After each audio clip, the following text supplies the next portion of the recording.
if you really can be faithful to every moment of your experience, giving yourself completely to it with full attention, full commitment, your whole heart, then this is meditation. This is being itself. This is life itself.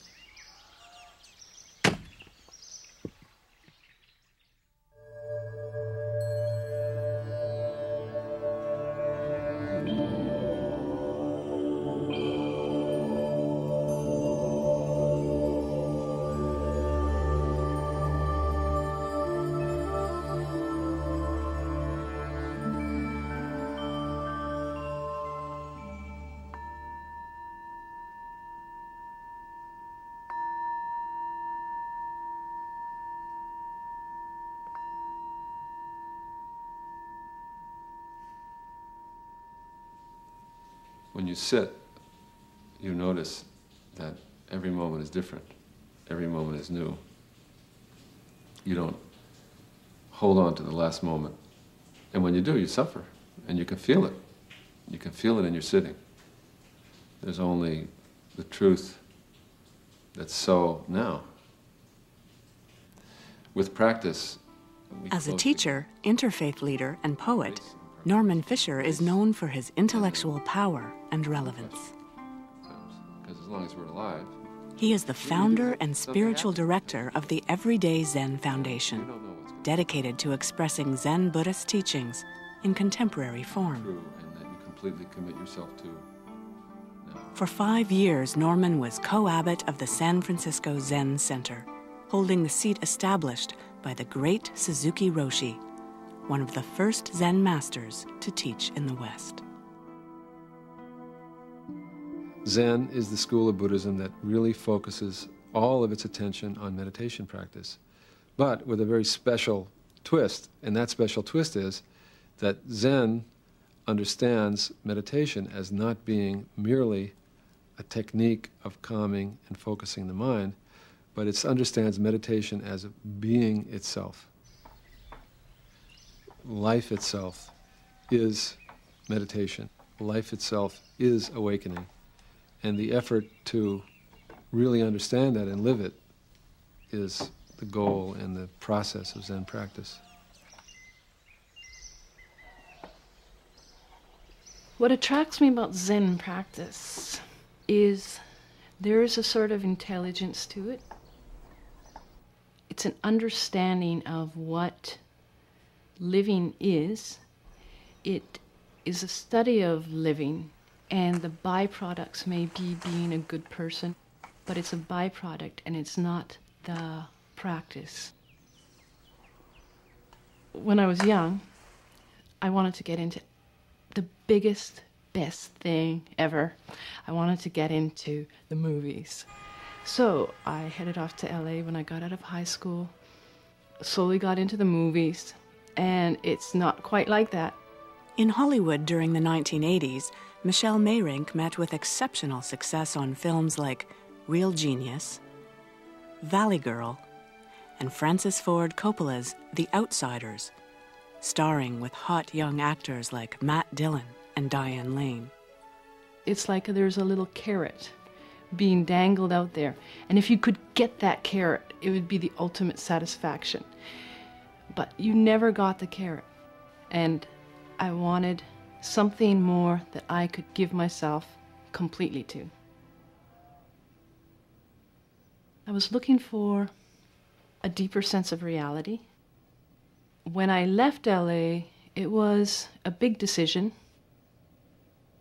I got into Zen practice as an outcome of looking for something more satisfying than what I was getting out of my life.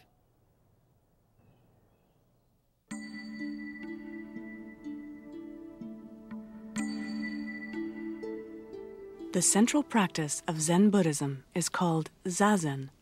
Za means to sit. Zen means meditation.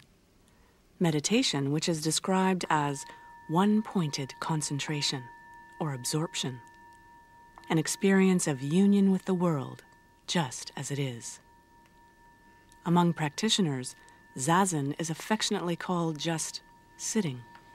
With Zazen, we're just sitting with the feeling of being alive. Feeling the feeling of being alive. And to help us stay focused with that, we pay attention to our posture and our breathing. So we rotate our pelvis forward a little bit, arch the lower back, lift up the chest, the back part of the head pressed up toward the ceiling and the chin tucked in, so the whole body feels stretched and opened. And then we feel our breathing in our belly. Breathing in, breathing out, the belly rises and falls. Breathing in, knowing that we're breathing in, and breathing out, knowing that we're breathing out. After a moment, we come back to the feeling of the posture and the feeling of the breathing to keep us anchored and present right where we are, being alive, the feeling of being. And the mind wanders, and very gently we bring it back.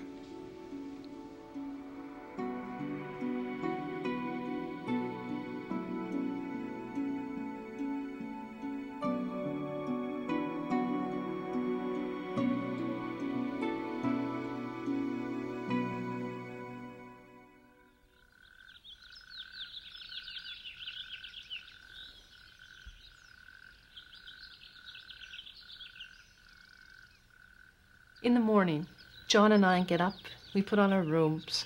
I'll make a pot of tea. John heads out to the zendo, turns on the heater in the winter, lights the candles, starts sitting. Once the tea's ready, I go out, bring the tea.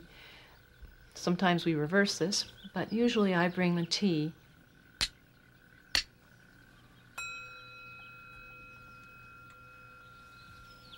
We have a ritual that we follow, which is I do the clappers, he sounds the bell, we bow, I serve tea.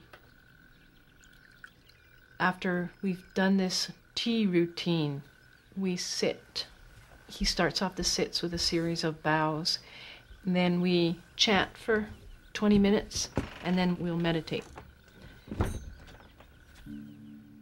This ritual is probably the best thing for our marriage, because we probably wouldn't have a marriage without it. I don't think that's a real common bond for us. You know, it's my life first, it's John's life first, and we're married, and we practice husband and wife. But this little ritual, all of a sudden you're independent now. When we head out to the zendo here in the morning, we've developed that to help us also pull us out of this mundane life and suddenly go, this is what you're doing, guys. It's a practice of living. So we wear robes, which looks weird, and I've thought about that. Some people might look at that, what's she trying to prove? But it's only for me to help me get out of the morning house goat, give me a cup of coffee. Oh, the kids are driving me nuts, too. Good morning to the world, and I'm alive again.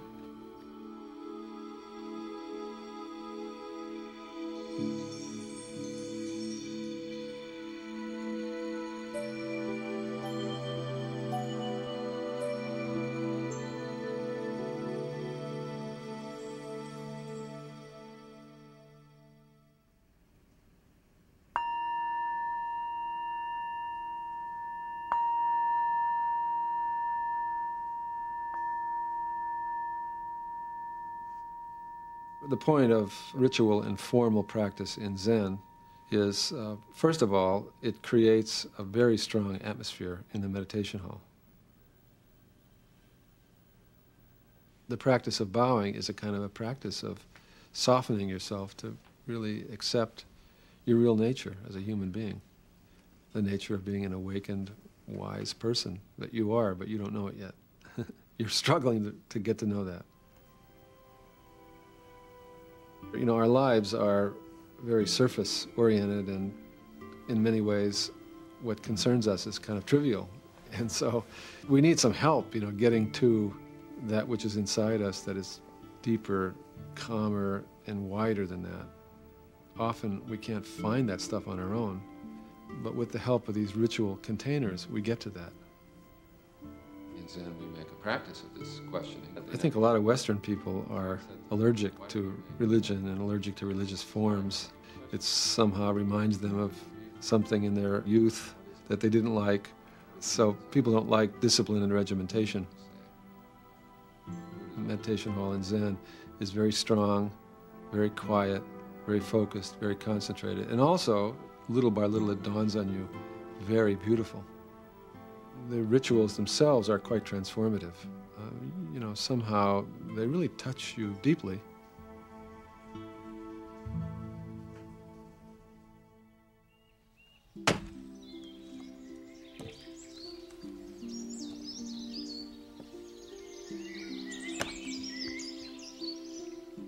Samu comes from two words in Japanese, sa for work, and mu meaning to devote one's attention to something. In traditional Zen monasteries, Samu is work that encourages mindfulness.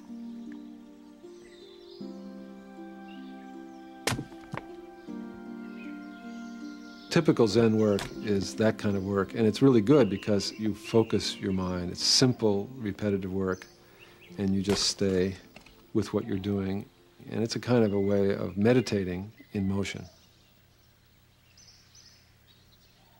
When you chop wood, you just chop wood. You give yourself completely to chopping wood. When you carry water, you give yourself completely to carrying water.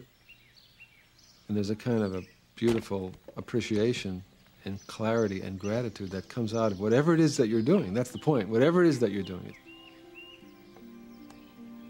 If you really can be faithful to every moment of your experience, this is meditation.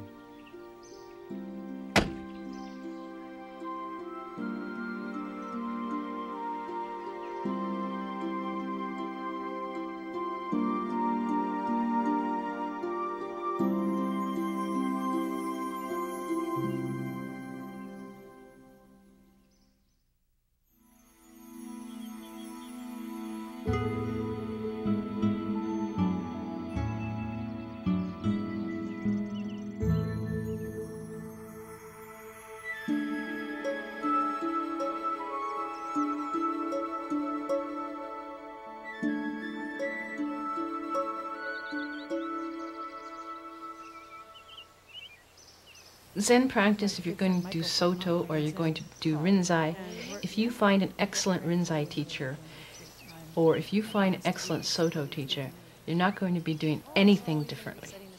Yeah, I'm setting this weekend retreat up with Norman Fisher. Michelle's neighbor, Jeannie Robinson, studies with Norman Fisher in the Soto tradition of Zen, while Michelle herself practices Rinzai. But they've worked out a friendly way of sitting together. The teacher that I went to was a Rinzai, and I didn't know the differences so clearly, but Jeannie, who I met up with and started sitting with, is Soto. We think about, well, probably about a year and a half. We've been sitting together, I'd say. And then that first big problem was that you faced the wall, and we didn't.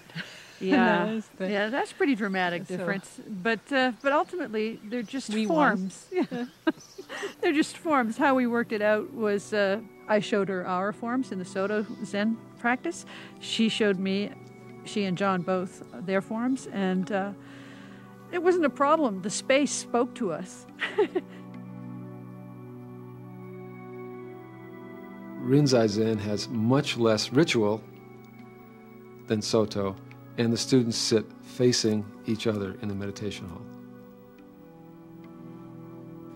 In Soto Zen, there is more ritual, chanting, and so forth, although still, sitting is the main thing. It's hard to, in the abstract, think about which school of Zen is best for me or which kind of practice is best for me. I think that go and see, and trust your gut. Trust what feels right.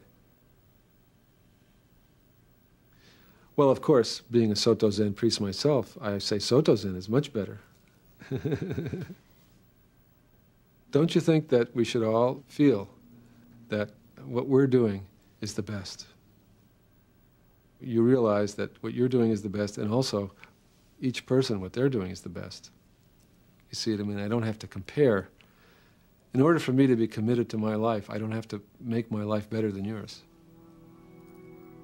In fact, it's quite the opposite. If I need to compare my life to yours and make sure that mine is better than yours, then I'm not really committed to my life. I'm committed to some sort of a shaky notion of my life.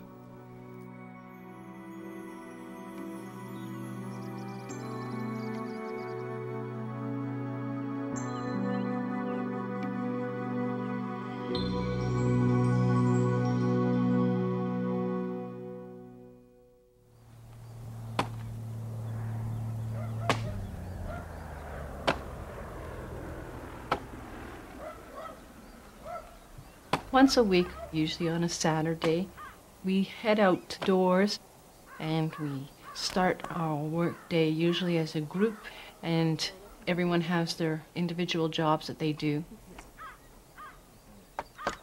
We carry on for as long as the kids are willing, and as they tired out, they head on inside, and John and I carry on the work. And it's something that we've done probably for the past 6 years, and they've grown up with it. The benefit that I see with them is they actually start liking work.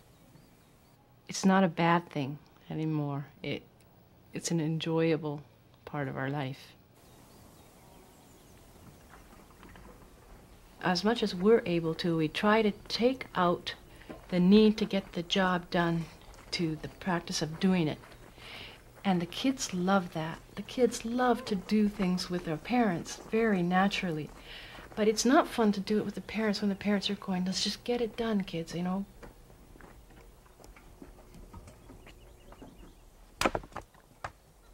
Work practice then becomes the idea of taking on work as part of your practice with an attitude of giving and serving, and with as much focus and friendliness and loving compassion as you can possibly bring to bear in your work. That's what work practice is.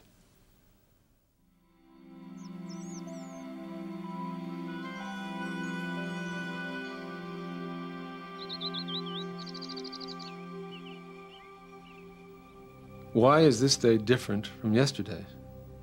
And why am I and not you or her or it? Why does the pond ripple with the wind, and why does the dog bark at nearly everything, and why is that annoying to me? I write poetry because I can't help it. I've been doing it ever since I was a child. So it seems to be just part of my function of living is to write poetry. So I do it. I surrender to my nature. When I write poetry, I'm really more in communion with reality, with what's on the other side of the poem. So I don't sit down to write a poem about something I know or about something I've experienced. I sit down to write a poem because I don't know. The poetry is the deepest expression of my practice. Why is it music moves me, and why do I nearly cry when someone's selfless for a moment, even in a movie? Why was I born? Why do I live another day? Where did I come from, and where am I going? Why do flies appear suddenly from nowhere, and what do flies think about, or grasshoppers, or fish?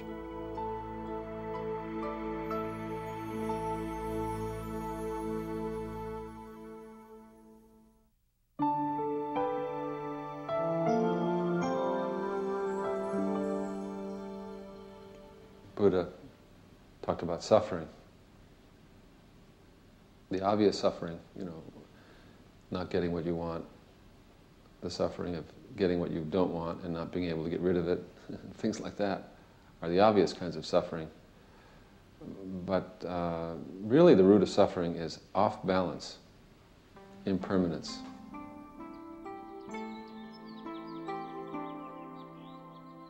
I thought when I was little that people naturally wanted to die at a certain age. It just evolved like a flower, and then you die, and it was acceptable. And I heard someone talking about someone that was older and they were dying and they were fighting it. And that terrified me. I was pretty young when I heard that story. And that came back to me then, and I just knew I don't want to be terrified at that moment. But it's going to take some work to get there.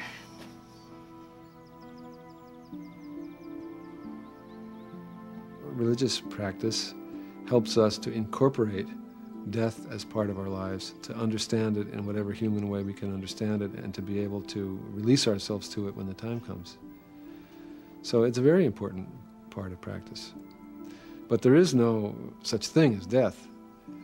There's only breathing in once and then breathing out and not breathing in anymore.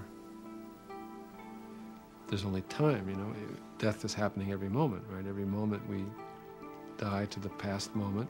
It's over, it's gone. As time is passing, that's what time is, right? Time is the dialectic between living and dying. So that means that death is something that liberates our lives and awakens our lives. Because how can we be fresh now if we don't let go of this last moment? Die to this last moment, receive this new moment. Fresh for this new moment because let go of the last one. So our practice is about that, and then when the last moment comes, we're completely alive in that moment. We give up that moment. And the only thing, another one doesn't come.